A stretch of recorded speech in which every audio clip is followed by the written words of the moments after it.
Let me pray as we get started here.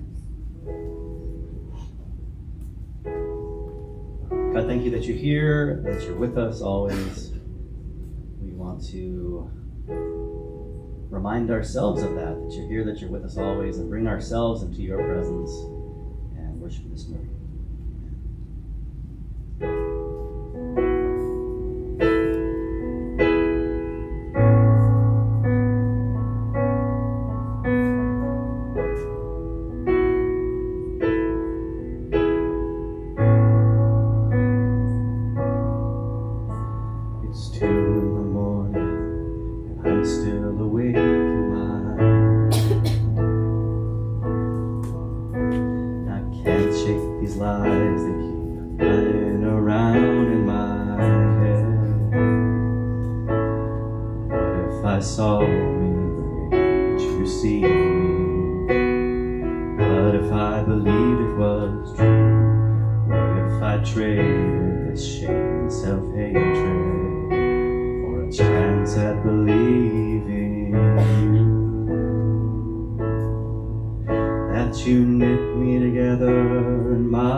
a newer song, but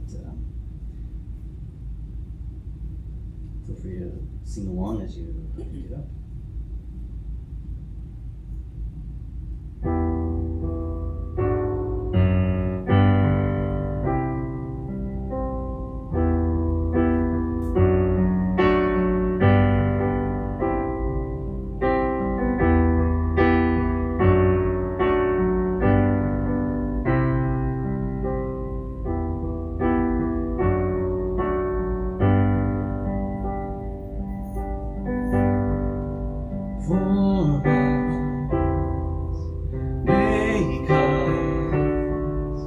Mold us, shape us to be like you. Move to action, full of mercy and compassion. Form us, make us, mold us, shape us. Like you, move to action, full of mercy and compassion. We'll do it with you, Lord. Together with you,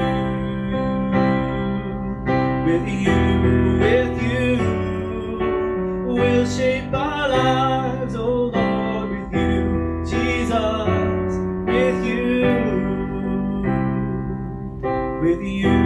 With you, we'll shape the world, oh Lord, with you, Jesus, with you. Move us, lead us, send us, release us to the broken, hungry, to the outcast, to the weary. Move us, lead us, send us, release us to the broken, to the hungry, to the outcast.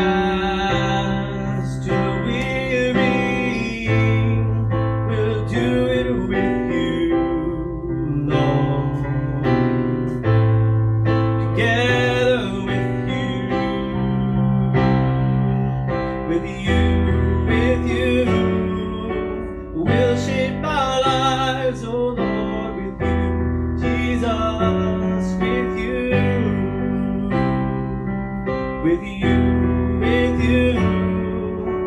we'll shape the world, oh Lord, with you, Jesus, with you.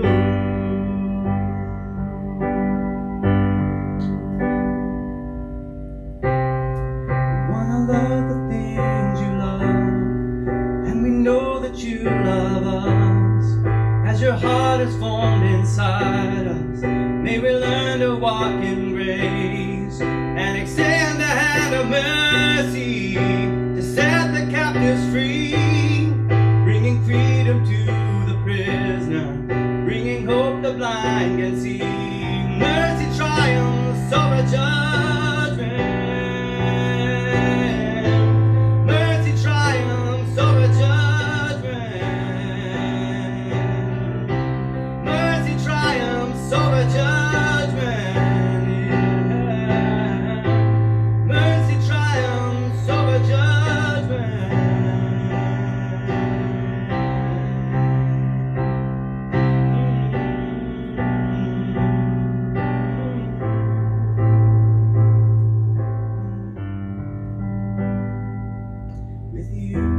With you, we'll shape our lives, oh Lord, with you, Jesus, with you,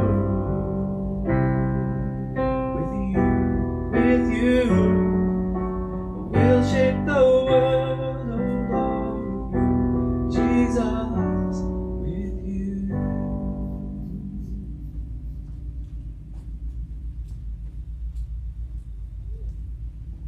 Amazing. Thank you so much, Colin. Did I press the right button, Matt?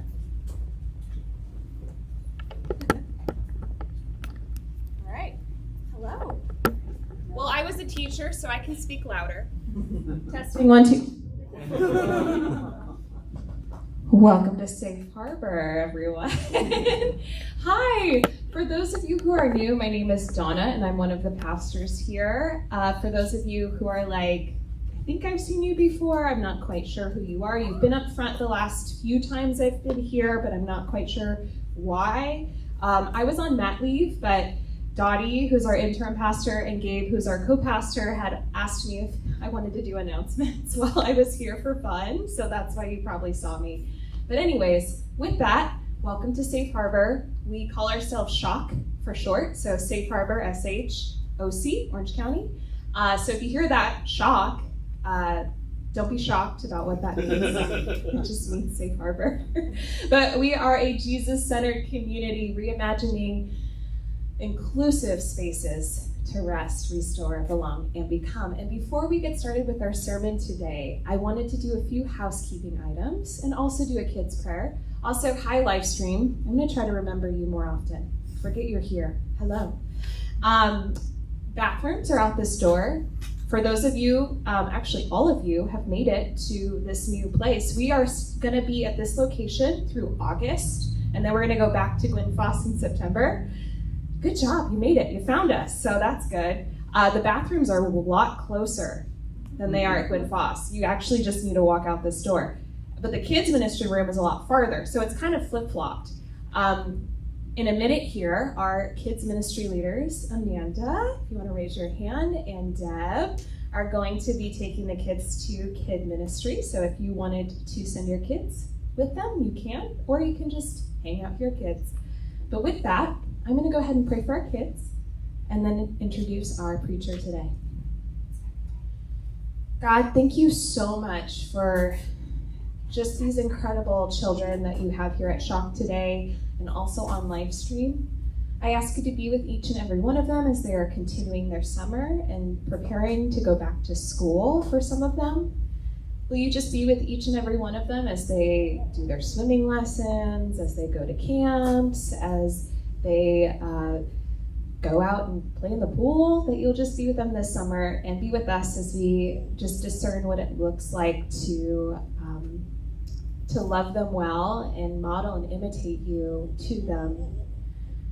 God, will you just be with our KidMin leaders, that you will just give them an incredible lesson to give today to the kids and that they'll have a good time. In your name, amen. All right, kids, you can go follow your leaders if you want to go to kids ministry today. No pressure. Parents, you can also go with them to kind of gauge, is this good for my kid or not? You're more than welcome to go with them. Very cool. Awesome. Okay, so Dottie and Gabe let me know that you all are doing a series called Lenses. And this is where we're exploring how to engage with the Bible through different approaches. So you've been going through some really cool theologies, like womanist theology, queer theology. What else, Dottie? What else have you been doing? Nonviolent theology. Theology of nonviolence. Decolonizing theology. And then today, we get to talk about process theology. And if you don't know what that is, that's okay. Dottie's going to get through that with us and define it for us today. But we're going to talk about or focus on the question that a lot of us ask, which is, what is God's plan for my life? So for some of you, that might be like a triggering statement. For others of you, you've been asking that millions of times to God and still don't have an answer. Well, Dottie's going to come up here and talk about how we can view or approach this idea of God's plan with a process relational theology lens. So with that, Dottie's going to preach for us today. Thanks, Donna. Okay, good morning. So who was here 2 weeks ago? Anyone? It's not like an attendance thing. It's more of a comedy thing. So if you were here 2 weeks ago, yes, thank you for hand raising. 2 weeks ago, we took on a violent ancient war text, and it was a lot. It was really intense. It was a capital T trauma text. We really had to brace ourselves. It was a lot to go through. This morning, we're going to go a little lighter. We're going a little lighter. I didn't have it in me to go like too deep in the depths of like the hardest pain and violence in the world. So today we're going to have fun with this question. What's God's plan for my life? And this came out of several conversations that I've had in the last couple weeks with some of you all, and just people I keep coming into contact with. And the conversations have been, I've had this almost the exact same spirit of conversation 4 times where folks have said, I'm at a point in my life where just the things that I just thought I would have, like I thought I would be in a partnership. I thought I would have kids by now. And I don't have those. And I really don't know what is God's plan in my life and why is this happening to me? And this question of like, why is this happening to me? Why am I at this part? Or why would God lead me here? Has been a really common theme that I've been hearing in the last couple weeks. In my own household, I hear the question why all the time. I have a 2.5-year-old Beckham, as you all heard a couple weeks ago that he has been in a hitting stage. He also is in a why, Melissa, why, like stage. Has anyone been around kids that love the question why? Yes. So beautiful, kids' curiosity and crazy. But like I'll be like, okay, Bex, we're going to the beach. Why? Oh, it's good for us to be outside by the water. Why? And it's like, why? But kids are always an invitation to what's deeper going on in our world, right? He's asking these questions because a lot of us have these questions of why. Why are things happening? And why in my life are things happening? So I am gonna introduce this framework called Process Relational Theology that I think is gonna be a really good conversation partner for us to understand different ways of God's activity. And a verse that many of us have heard a lot have been, just several verses in the Bible around like, God has plans for us, right? Like we've heard those verses. Some of us love them, some of us despise them. All views are welcomed. I feel very conflicted, but there's this verse in Proverbs that says, trust in the Lord with all your heart and lean not on your own understanding. In all your ways, acknowledge the Lord, and the Lord will direct your path. So we're going to look at that a little bit more, and we're going to talk about what does it mean that God has this plan or a path that we're supposed to follow or trust God. So process relational theology. As Donna said earlier, we've taken on different theological approaches. Can we do a pause on this one? Yeah, just so we don't get ahead of ourselves. Okay, we've taken on different theological approaches, and every theology has a different understanding of God's activity in the world. So the very first week that we started this, we talked about womanist theology. And womanist theology is Black women centering their perspectives and their experiences to understand God's activity. And so womanist theology really prioritizes God is in solidarity with people in their suffering. That is like the theme of womanist theology. This theology that I'm introducing really complements womanist theology. There's other types of theologies, but like liberation theology, that is the priority is God is actively working to liberate people from suffering. So there's different kind of flavors in these lenses that we're putting on. And I just want to be clear about this is a very particular lens, and it's called Process Relational Theology. So I'm ready now for this slide. So process relational theology is the process piece is creation, all of creation, the earth and us.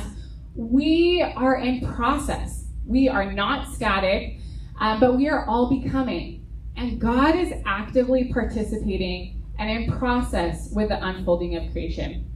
And then the word relational, this was added later after process thought, is what they call it, got introduced. Relational means everything is interconnected. Everything is in relationship with each other. The land is in relationship with people. People are in relationship with each other. We are all connected. So that's what process relational theology means. And let's go back to this verse of, okay, how do we look at that Proverbs verse through a process theology lens? So, trust in the Lord with all your heart and lean not on your own understanding. In all your ways acknowledge the Lord, and the Lord will direct your paths.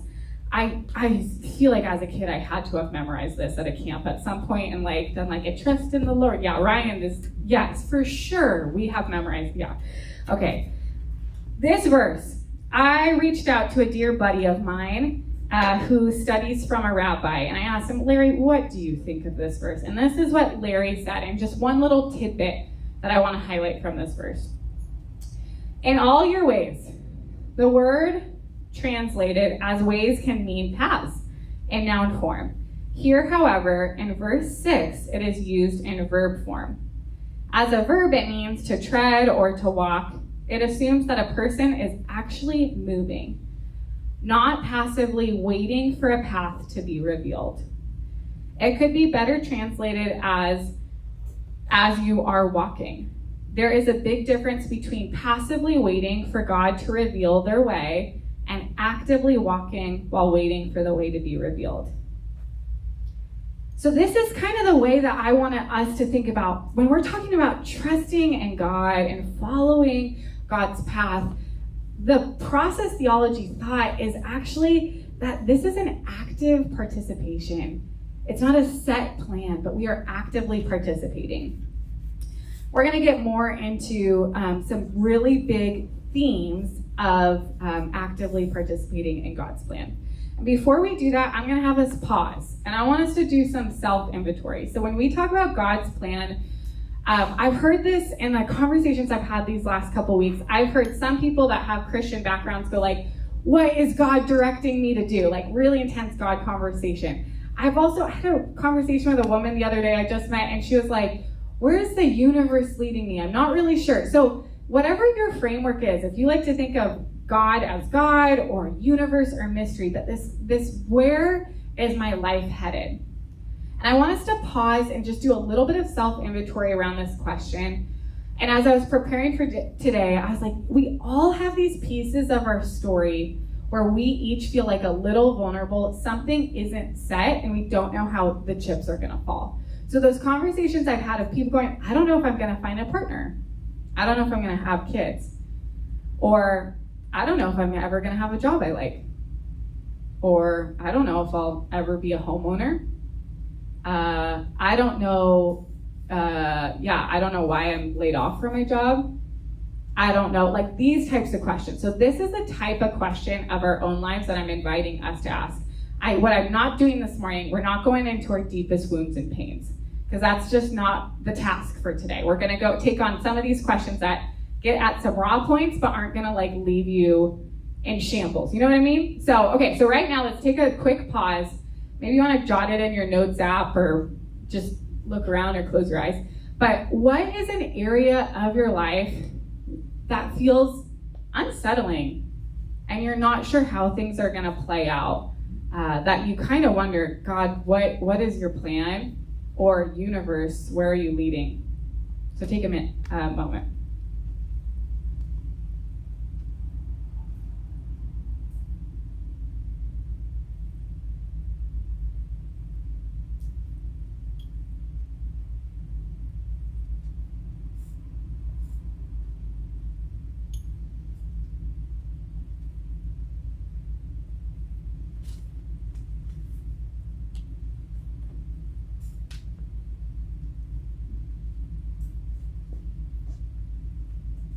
Okay, thanks for participating. So process relational theology. So I'm gonna give us some core tenets of process relational theology, and we can see how these intersect with our own stories. So the way that process theology understands God is not coercive. God is not manipulative, but God is, and process theology uses this word, luring creation. God is longing for creation. And when we say creation, that means people and the land. God is longing for creation to say yes. And God is not going to be manipulative or coercive. So when creation says no, God does not override that no. And so this is a basic understanding of suffering in the world, of why are these bad things happening? Why, why did a tornado happen or something? It's like, God is calling for creation to heal, and God is not overriding the no. One of the ways I've understood this is when my firstborn kid was teething. It was so brutal. I could not stop him from teething, but I offered as much comfort as I could. I would be with him. I'd be holding him. At times, I would cry with him as he was crying. And I wanted him to feel comfort, but I couldn't. I mean, God, whatever, there's a lot bigger in that theology, but like, I was not gonna change totally the circumstances, but I was doing everything I could to alleviate the suffering and pain and to be with him in that. So that's kind of the process theology, is God is with us, but God is not manipulative or coercive. Okay, another big thing of process theology is we are co-creators. That in life, we, God and us, we are co-creating life together. So in these conversations I've been having these last couple weeks, one gal said, well, why did God move me out here? And why is God moving me back? Like, just like, why is this happening? And her and I are good buddies. And I was like, like when we say God's forcing us to do these things, like we're using a theology to justify a victim mentality. Of like, well, God's making me do this. God's making me do this. I mean, I've had a victim mentality like that with ministry. God, why are you making me be a pastor? The pay is not great. Like just joking around like that. I'm like, but in process theology, God is actually not forcing us to do things. God is inviting us to be co-creators of our lives. And we are active agents. So the things that are happening in our lives, yes, there's so many things happening in our lives we don't have control over.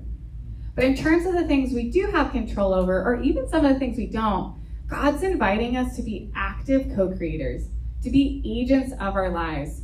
And Colin sang that first song of like, we are made good. We are wonderfully made. We are made in the image of God, and God invites us to be agents of our lives. Catherine Keller says, in the process view, God's plan is a relational web of possibilities, constantly being co-created by divine and creaturely action. Okay, so the next thing in process theology, the third kind of big tenet is the future is open and dynamic and not predetermined.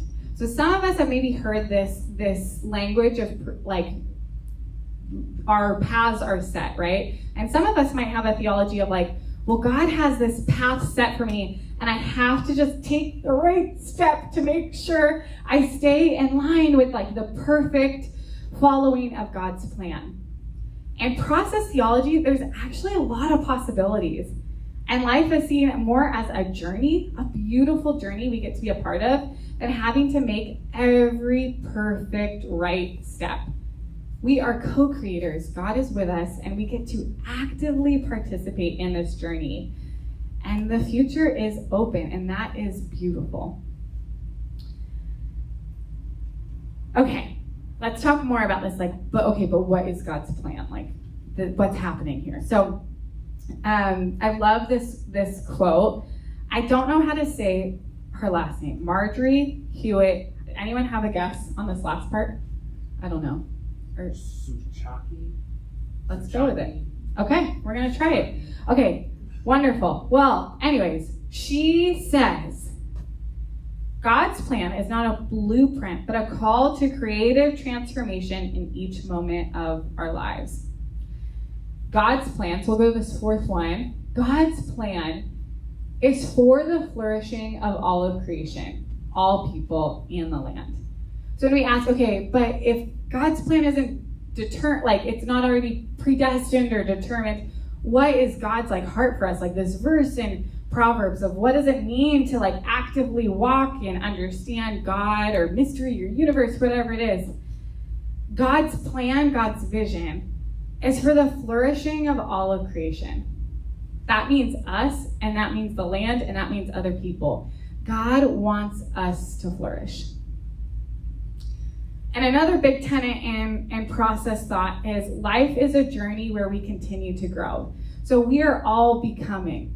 Like Michelle Obama's book has this like awesome like becoming. And I think of that sometimes like with process theology of like we are all in process. We are all becoming.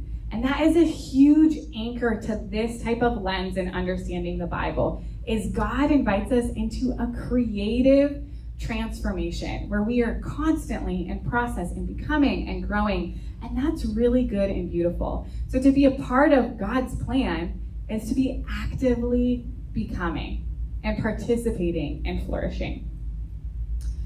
And God's role in this is God is adapting to how life is changing and always present in luring creation.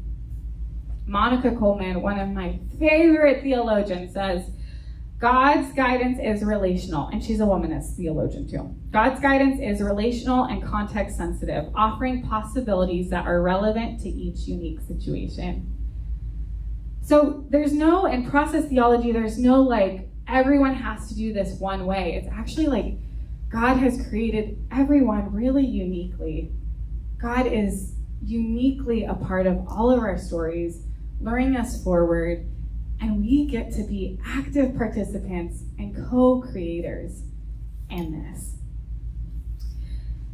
Okay, so that is like the premise of process theology.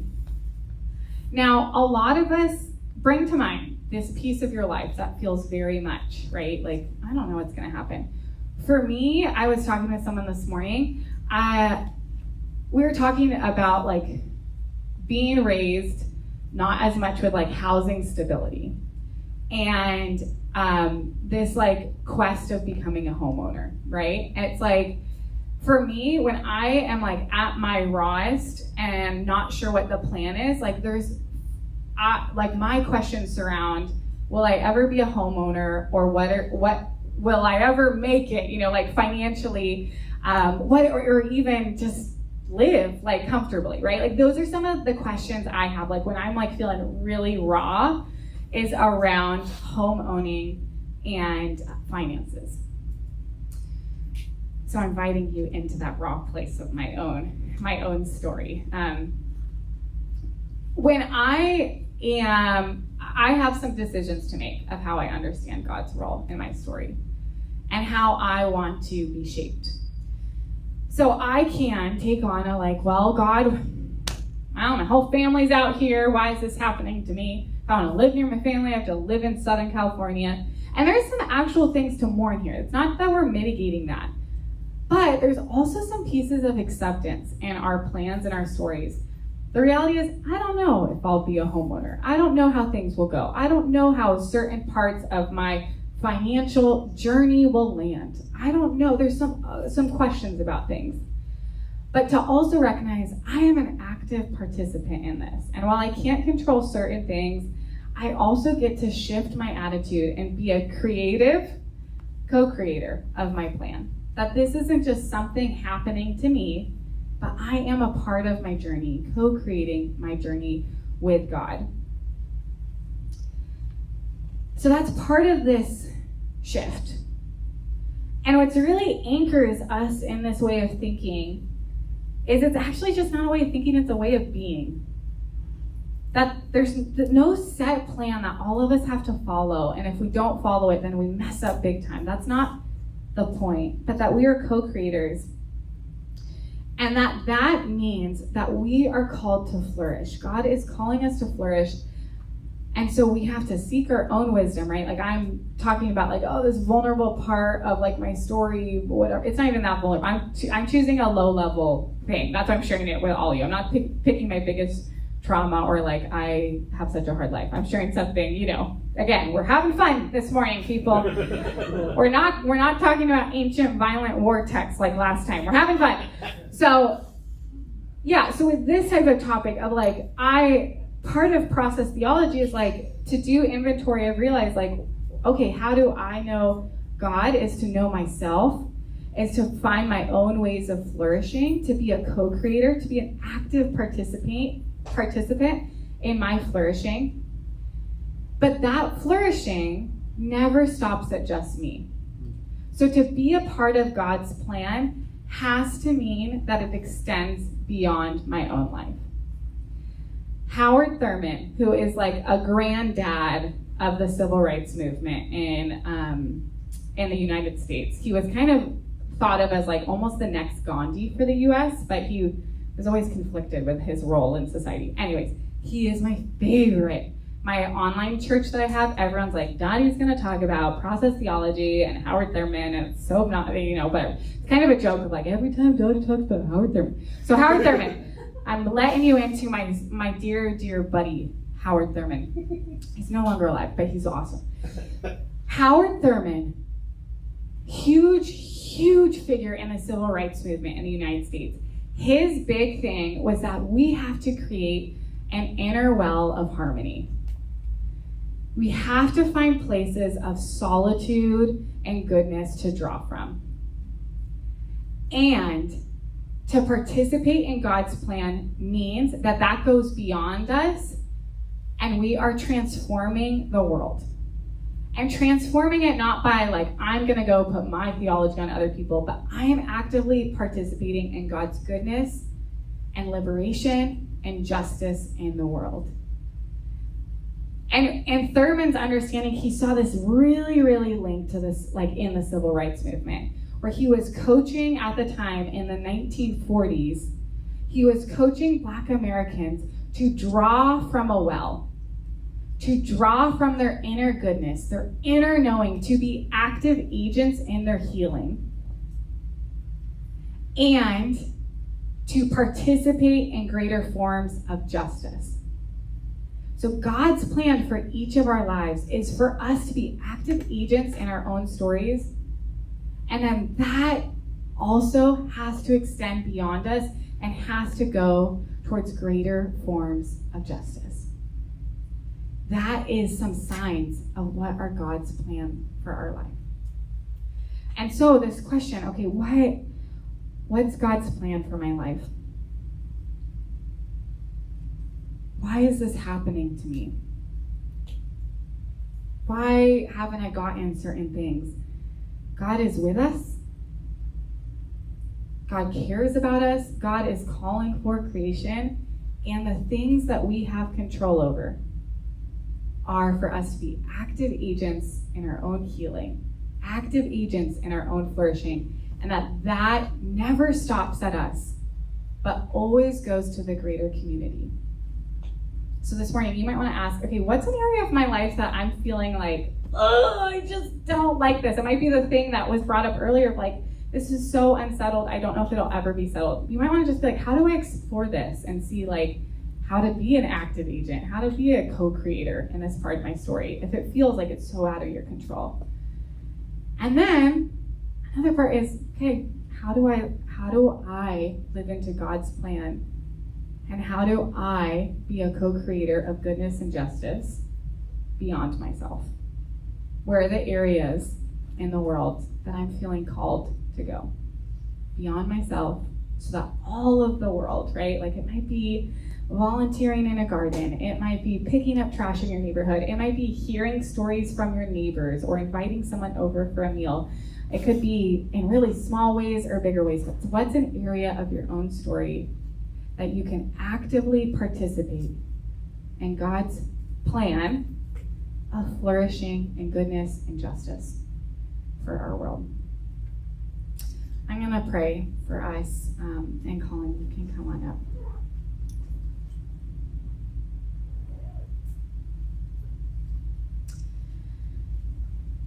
God, this is a really confusing question. And what's so exciting about us is that we're not answering it completely.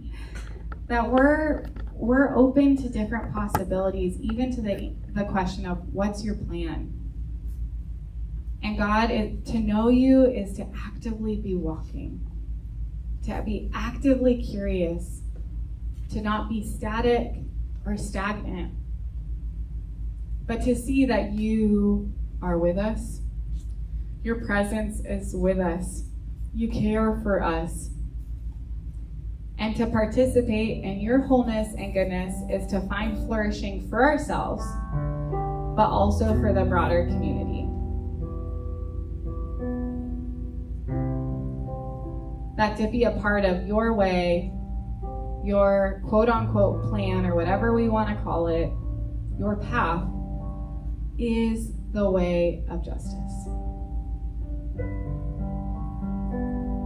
Be with us all to grow in our awareness. Hold us in these tender pieces of our lives that feel like, gosh, I just don't even know what the way will be.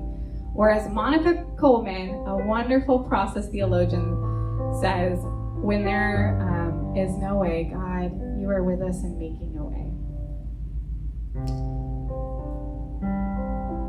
Thank you for trusting us to be creative co-creators. Amen.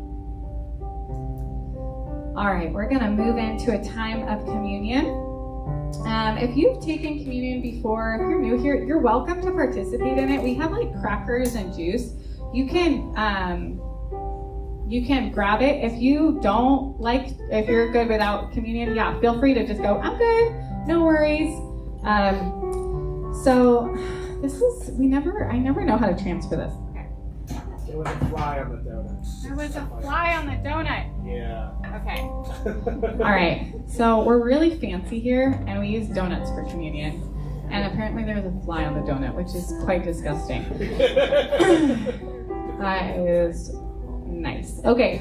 So this is a time of communion. In the Christian tradition, this is time of Eucharist. This is a time of us coming to the table. And this is a table where all are welcome. And that is very important. It's all are welcome and all are celebrated. And this is a table of goodness and justice and flourishing, because that is what we believe the way of Jesus is. So Jesus was all about people flourishing so that all of creation could flourish. And Jesus trusted the misfits and the least of these, and we are trusted here at this table. So on the night Jesus was betrayed, he took the bread and he said, "This is my body broken for you. Take this in remembrance of me." So we take the bread. And in that same way, Jesus took the cup of wine. He said, "This is my blood poured out for you. Drink this in remembrance of me." So we drink from the cup.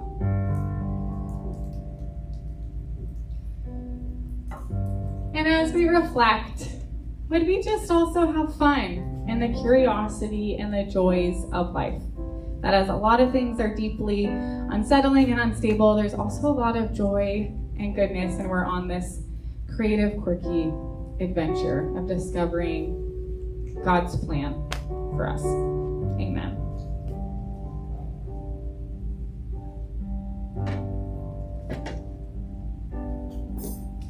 Come all proud, come all greedy, come all liars, come all shame, come all wealthy, come receive it. To the table, come today. Come all broken, come all needy, come all poor and those enslaved. Come all scarred, oh come be seated. Come all people, come today. Come to the table, from near and far. Come from the shadows, come out of the dark. There's room at the table, who saved you a seat. Come to the banquet, come join in the feast.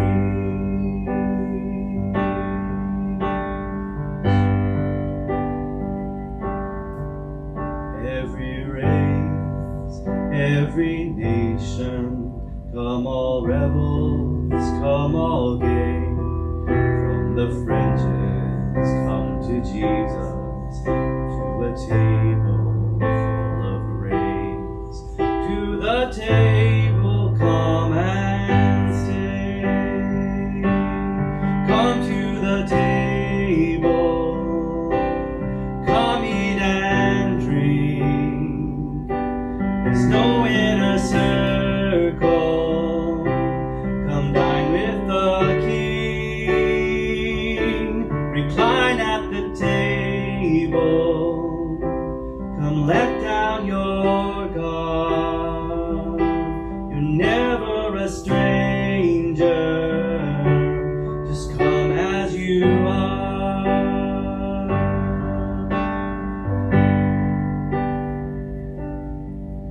Come behold, come be loved, come accepted, come now, come behold, come be loved, come accepted, come now, come behold, come be loved, come accepted, come now, come to the table, come eat and drink. There's no inner circle, come dine with the King. Recline at the table, come let down your guard. You're never a stranger, just come as you are. You're never a stranger, just come as you are.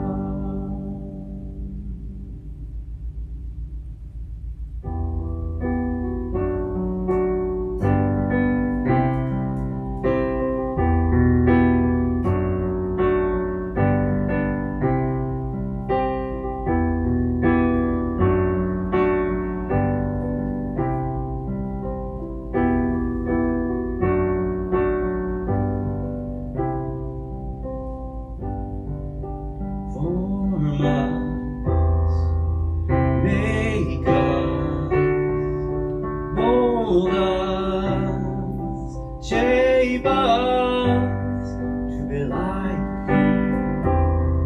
Move to action, full of mercy and compassion.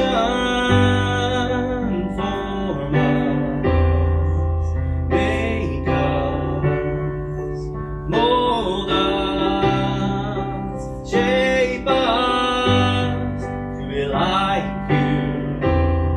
Move to action, full of mercy and compassion.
grace and extend a hand of mercy. Set the captives free, bringing freedom to the prisoner, bringing hope the blind can see. Mercy triumphs over judgment. Mercy triumphs over judgment. Mercy triumphs over judgment. Mercy triumphs over judgment. Receive the Father's mercy. Receive the Mother's mercy. Receive the Spirit's mercy. Receive Jesus' mercy.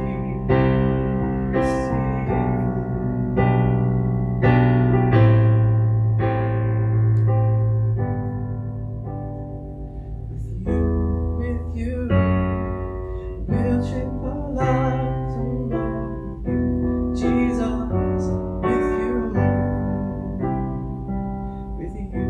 with you, we'll shape the world, oh Lord, with you, Jesus, with you.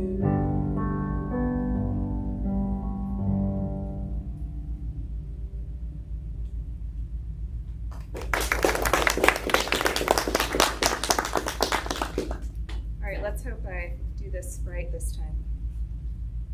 Hello? Man behind the curtain? Hello? No? Hello? No? Yeah? We did it? Okay, great. Wow. Oh my gosh, Dottie. Whew. That was a message I needed to hear today. I don't know about all of the rest of you, but I definitely needed to hear that. I think it's so easy for us to get so caught up in like passively looking at God and being like, okay, well, like, what do I do? There's all these things. And while they're very valid circumstances, and I don't want to invalidate our circumstances, I think it's actually really hopeful to know that we have an active part in shaping our future and shaping the future of others as well. So thank you so much for that. That meant a lot to me personally. And with that, friends, I'm going to take us through a few announcements. Small groups. So you're probably like, okay, well, you meet the first and third Sunday of every month, but how do I get involved if I'm, let's say, missing one of those days? Well, we have small groups, and most of them are pretty consistent. Our first small group is our South County small group, and they're meeting next weekend. And that small group meets on non-service Sundays. So if you're like, okay, I need somewhere to be on a Sunday, and Shock doesn't meet, well, you can go ahead and hang out with our South County group in Mission Viejo. And if you would like to be added to that group, they have a little group chat.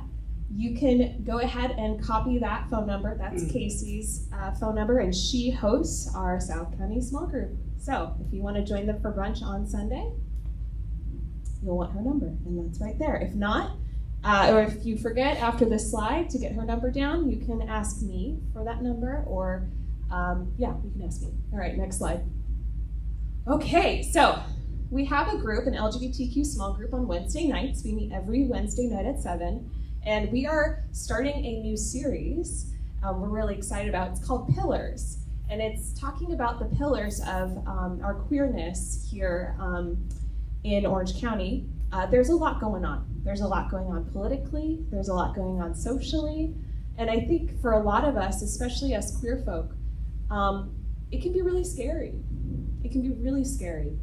And we thought, as a leadership team at Haven, that's our LGBTQ small group name, that I think it would be really important for us to talk about the pillars of our queerness in a time when there's so much uncertainty. So we're going to be exploring our joy, queer community, queer history, our activism and resilience. So we're going to learn from some of our queer elders and grow together in what it looks like to hold resilience during a time of so much uncertainty and fear and concern. We are meeting this Wednesday, and Jacob, if you want to raise your hand, brave soul. He's one of our leaders, and he's going to be starting us off on Wednesday talking about one of these core tenets of queerness. And we meet in Tustin here at the Sierra Vista Apartments, but if you don't know where that is, you can type it into maps, or you can ask me or Jacob. Next slide. Yoga in the park. Okay. Woo! So Ryan has been trying to avoid this on the slides for how long now? 3 months? But we finally got him up there. You can join me and Ryan. So Ryan and I, we bonded over the fact that we used to go to the same yoga studio. You still go there, but in Fullerton. But then I moved, so I didn't go there anymore. So we bonded over this, and over time, Ryan's like, well, I did 200-hour teacher training, and I think I want to, start teaching. And he's like, would it be okay if I taught at Shock? And I'm like, of course. Oh my gosh. So we actually meet. So if you want to go to the brunch at 9:30 in South County and then come over to Santiago Park and do some yoga, it's a fun day with us on Sunday next week. But we are going to be doing yoga. And if you have any questions, that's Ryan's number. You can text him and ask him for directions. We also go out to lunch after. So if you want to just go to lunch, we meet over across the street at Chipotle. You don't have to get Chipotle, but we meet over there. Next slide. And of course, if you're like, I can't make any of this, but I really like these people and I want to get to know them, a great way to do that is to join our Instagram message group. If you want to be added to it, we will go ahead and DM the Safe Harbor OC Instagram, and we'll add you to it. Sound good? Cool. All right. And then, we were talking about co-creation with God, and we were talking about what it looks like to do justice together, to co-create together. And one of the ways that we're co-creating together here at Shock is we're building this church together. For those of you who are new, we've been around for about 2 years now, which is to me a long time, but not really. And it's all possible because of you all. We're an independent, non-denominational church. I think we're the only non-denom affirming church in Orange County. I don't even think, I know, that's the truth. So if you're interested in supporting a church like this in Orange County and seeing us be able to let people know, more people know that we exist, and as Dottie said, to pay our pastors better, or things like that. I didn't say it for this reason. Yeah. Sorry, that was a bad joke. No one laughed. It's okay. I'm so sorry. No, but if you want to see our church work towards justice together in Orange County, then this is a great way to do it, is to, support us $15 a month, like a Netflix subscription. Anyways, we can move on from the giving slide. Okay, I'm going to go ahead and do a benediction for us. And so you're welcome to close your eyes or keep your eyes open, whatever you feel most comfortable doing. You're also welcome to keep your hands open to receive this blessing, or you can hold them tightly to yourself, whatever feels most comfortable. Next slide, I have the benediction there. Okay. Friends, when the noise and haste surround you and threaten to take you hostage, may God's gentle voice soothe you and guide you to a place of quiet strength. When the days seem cold and dark and the nights unbelievably long, may God's smile illuminate and warm you from within. When you feel alone and dismal, may God send someone to you with a daisy. May you truly go forth in joy and be led back in peace. May all creation sing around you, and may the weeds of morning turn into flowers wherever you walk. Go in peace, my friends.